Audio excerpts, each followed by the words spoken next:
Welcome to the Wealth Renegade podcast. I'm your host, Robby Butler. Have you celebrated your financial independence today?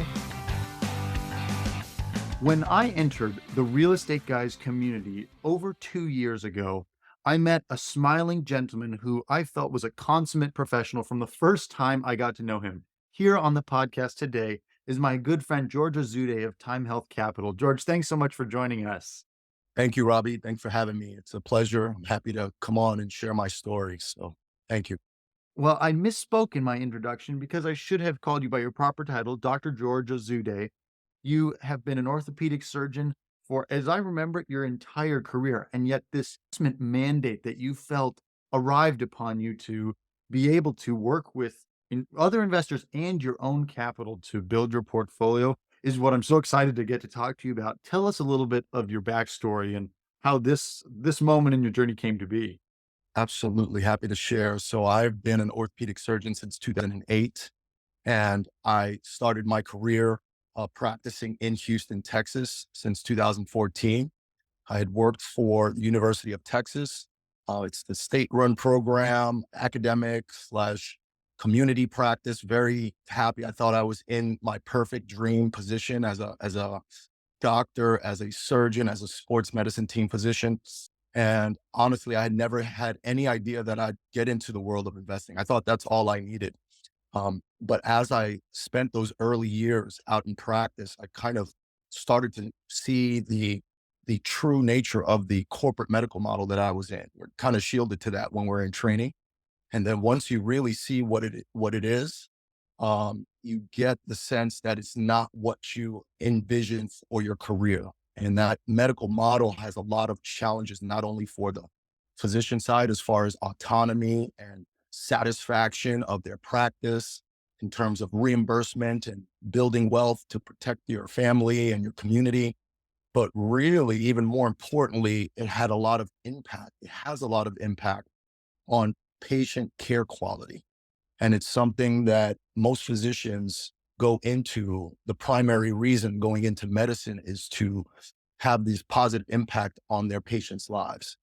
And so when I witnessed that negative effect of the corporate model on patient care quality, I knew it was a calling that I had to do something different. I had to pivot and go a different route. And that's what led me to understanding concepts of financial freedom and the subsequent effect that can have on all of your freedoms, your time freedom, your ability to control your career, your personal life, and ultimately being a better doctor, not having any of the controls that negatively affect and impact patient care quality. And so I saw that as a coupling of two routes, both the medical route and the investing route. That's when I started my investing journey. The goal was to gain financial freedom and restore my autonomy, not only in my personal life, but in my medical career as well. Well, the principle of American freedom is something that we've had plenty of discussions about over the years. And this concept that you wanted to fuse your love for your professional practice with your innate desire to not have a corporate medical model climb in and strip away the positive outcomes you wanted to create is it resonates so well through the story. So as you started investing, tell us a little bit about how that vision of gaining more financial freedom, therefore time freedom, therefore the ability to freely impact your patients positively, how did that influence the investment choices you made? Yes. So I started learning about these concepts of financial freedom, and how that's based on your passive cash flow, not the amount of money that you make from trading actual time, sweat, equity, right? But this idea of having passive streams of income that would replace or match my physician salary would allow me to open up several doors. I could either start my own practice where I can craft it exactly how I want to. And that's what I've done over the last 2 years. I started a independent practice where I don't have any ties to any insurances that are really the crux of that corporate medical model and the source of the friction. So now I can function independently of that model while not worrying about how to pay my bills, support my personal life and my family. And so that's huge. I saw that as the key step, is that passive income cash flow, financial freedom to open up a door like that. You could also open up the door of coming back to your employer and leveraging that position in order to, say, negotiate a better contract, a better work-life balance, a better circumstance where you can, not only improve your physical health, your time health, but also potentially have more impact on your patients. Because the more time you spend with your patients, the better the outcomes, the better the satisfaction. So that'll open that door as well, because you don't have that leveraging power if you don't have another source of income. So I saw that as interrelated as well. So it kind of all came together, starting from that idea of passive income, cash flow, and financial freedom. And then on top of that, the whole wealth building aspects just adds to that. It adds to that resilience of being able to craft your own work life balance. Some people may not even want to continue in medicine, and I can understand. It's probably such a high emotional decision to make based on all the friction that we've experienced, that they want to protect their health. They want to prioritize that and move on to a career and a different path, something that serves their purpose a little bit more. And that's fine. And that's okay too. And that passive income and that wealth building from investing also opens up that door. So the main word here, options, optionality. And that's what this investing journey opens up and brings to the table for physicians. So inspiring. So you described, and I want to ask more about exactly the passive income selections you made, the options you chose, but to Yep. go a little bit more into this idea of how the dream was broken, this doctor's dream you had that you were being fulfilled in your first role out of your training, and suddenly you realize I'm stuck in a box and I can't get out of the Right. box unless I make some dramatic choices. We all of us understand that this whole life experience is a journey. So tell us, if you can, once you started to make these new choices, 2 years ago, you started your own independent care physician practice. How are you doing on that journey to returning to the dreamland? And I mean dreamland in a positive way, to returning to that vision you were pursuing. How is it going now? Well, I definitely am experiencing kind of the side of it where it's liberating. Hmm. I spend more time with my patients and I see the positive impact of the testimonials, the feedback that I'm getting from it. Um, I also in my own personal life, I feel more fulfilled, in terms of every day is different now. Now I'm a business owner. And so my personality has, adapted to that. Well, that's the type of person, go out and, have, different meetings. It's not just, punching the clock and doing the same thing over and over again. There's so many, different dynamics and facets to the everyday, the daily routine now. And so that part has been very fulfilling. It feels like the right decision. Now, there's the other side of the coin where it's definitely a heavy lift, Hmm. and that should not be understated. And so that part has challenged me. But I welcome the challenge, but I also appreciate and respect it. It's learning new things, being uncomfortable. It's, fearing that you may have not made the right decision and everything's going to fall apart. So that is definitely there too. And in a weird way, I welcome that as well. It's part of the experience. It's one thing to kind of go into this and knock it out the park and start your entrepreneurial journey and just nail everything. But then it's another thing to face some hills and hurdles and figure out what you're made of and overcoming those. So it's welcome in a sense, right? But that's where my journey has been taking me so far on the clinical side. Same thing with my investing journey. I formalized to the point of not just investing passively, but now I want to bring other physicians into that same, circumstance and that same space where they can free up their own, time and career.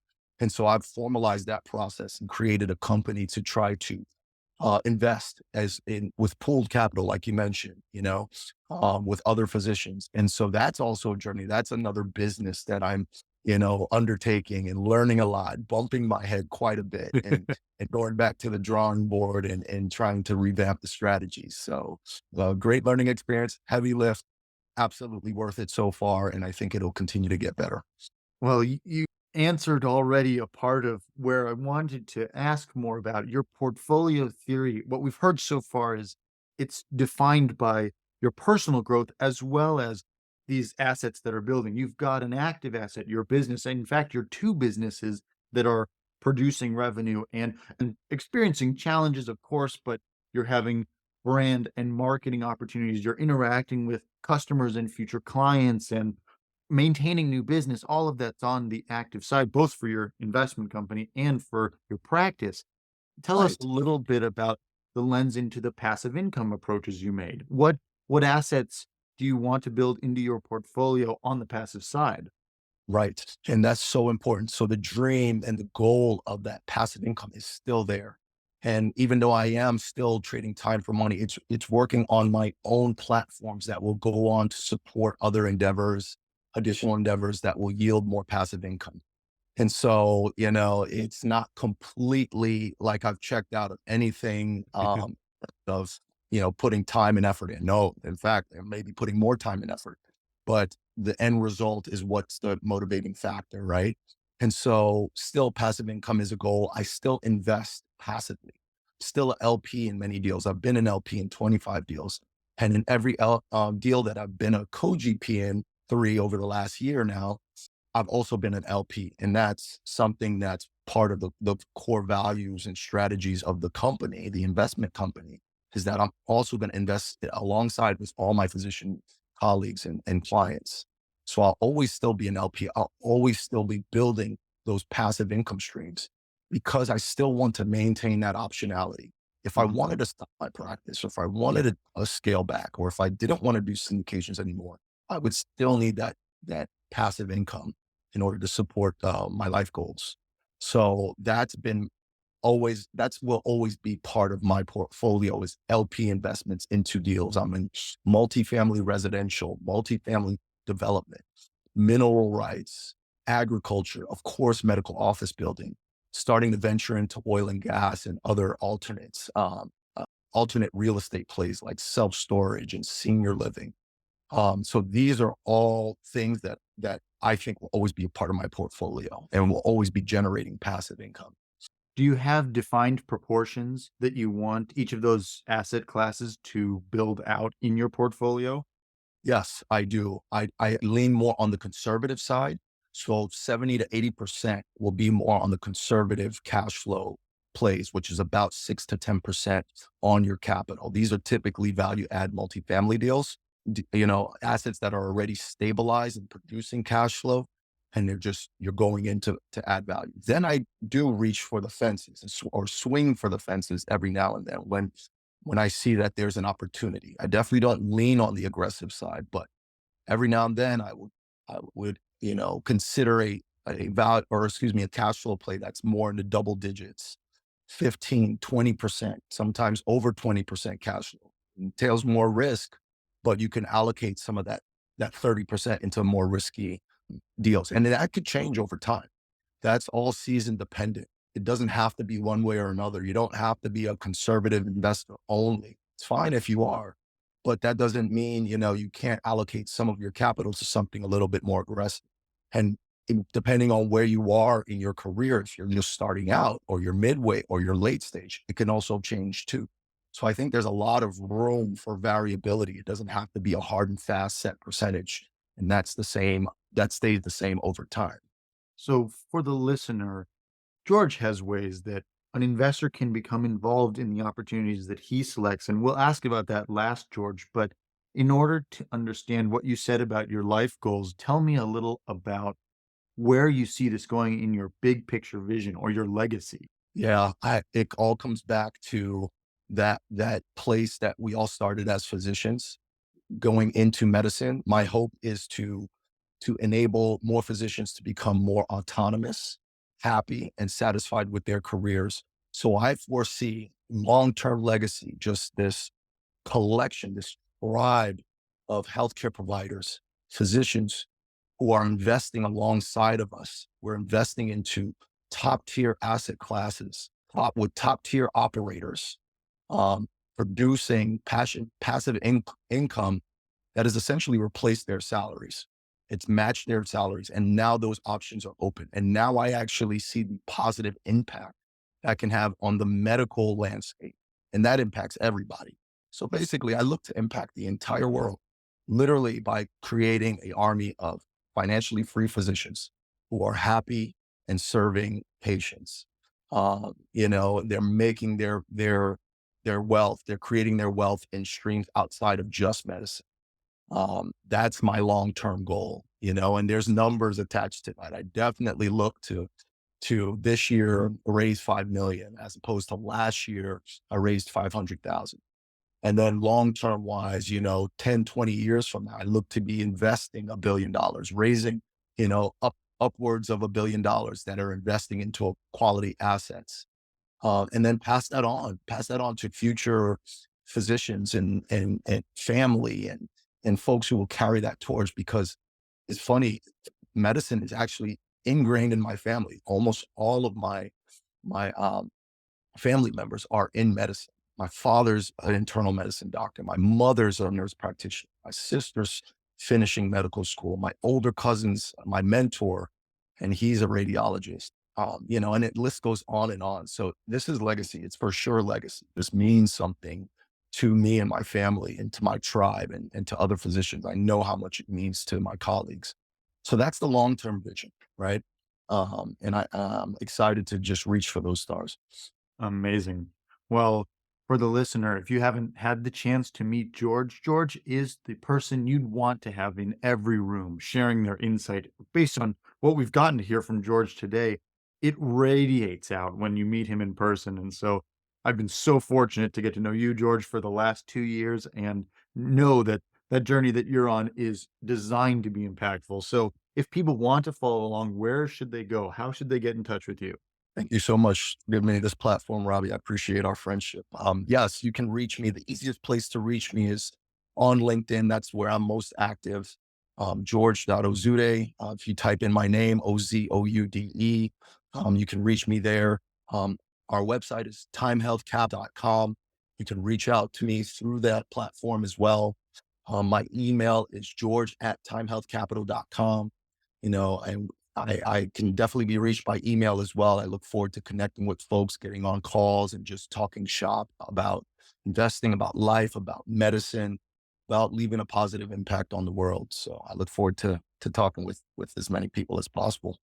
Well, thank you very much, Dr. George, and it is a pleasure to know you and to see your vision, especially at this stage where it is so universal to everything you do. Thanks for being here. Thank you, Robbie. Appreciate you.